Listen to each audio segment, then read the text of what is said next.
Apprendre à s'exprimer en public et à maîtriser l'art oratoire pour mieux vivre avec les autres et se défendre. C'est ce que met en pratique le cinéaste Stéphane de Freitas depuis 2012 dans les cités.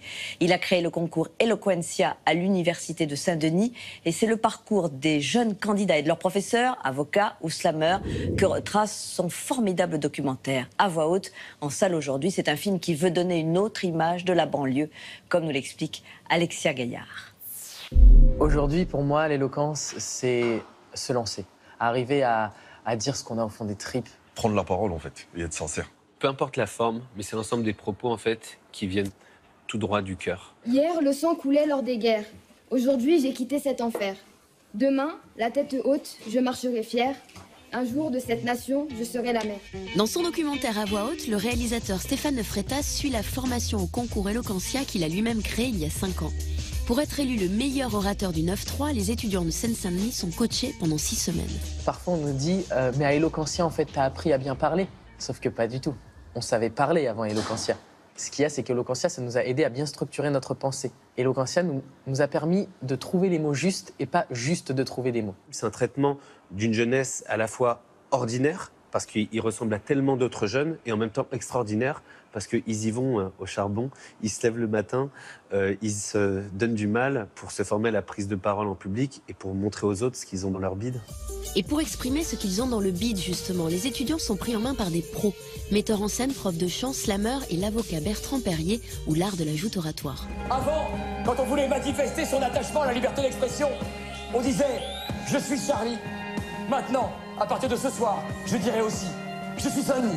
Bertrand, je l'ai rencontré, moi j'étais jeune adulte et j'avais justement ces problèmes, des problèmes d'élocution. Et Bertrand, dans la vraie vie, c'est lui qui m'a coaché pour la première fois. On le voit dans le film, comment est-ce qu'il il brosse un peu les jeunes. Zéro argument, alors ça c'est de la merde. Voilà, ça suffit. Hop là. Il m'a fait pareil, moi aussi. Et à la fois, c'est grâce à lui que, quelque part, j'ai pu aussi être plus à l'aise. Et quand tu es plus à l'aise à l'oral, c'est toute ta façon d'interagir avec les autres qui change. La parole, elle implique tout votre corps. Je suis un ancien boxeur. Et là, c'était pour moi un bon moyen de m'exprimer et en équipe. L'idée, c'était de rester d'un côté dans l'ordre du documentaire, de suivre, de narrer et d'observer ce qui se passait. Donc, c'est ces jeunes qui brisent leur coquille et qui vont au bout des idées qu'ils ont envie de défendre et de leurs rêves. En fait, vous êtes des grands starbés.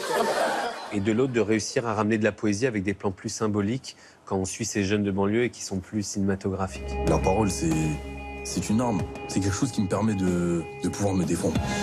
Quelque part, on est tous capables de le faire, mais ça demande juste une chose, c'est de sortir un peu de sa zone de confort, quoi. Et à partir du moment où je suis sorti de tout ça, ça y est, l'aventure, elle a commencé. Moi, j'y ai appris l'écoute.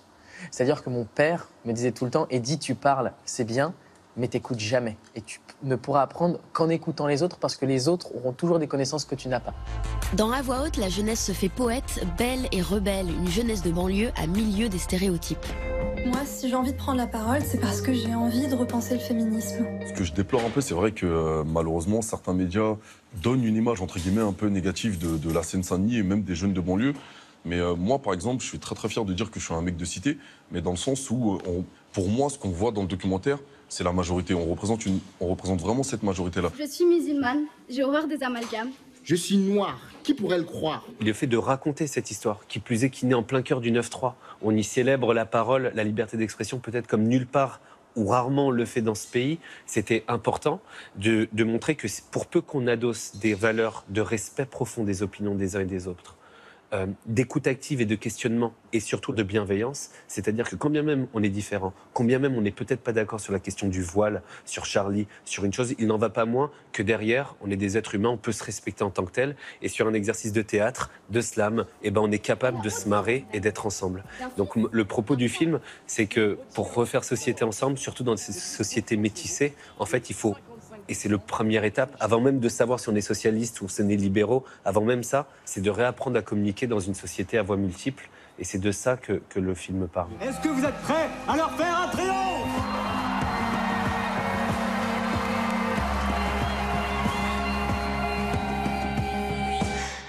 Et après Saint-Denis, le concours Eloquentia a été organisé dans bien d'autres universités.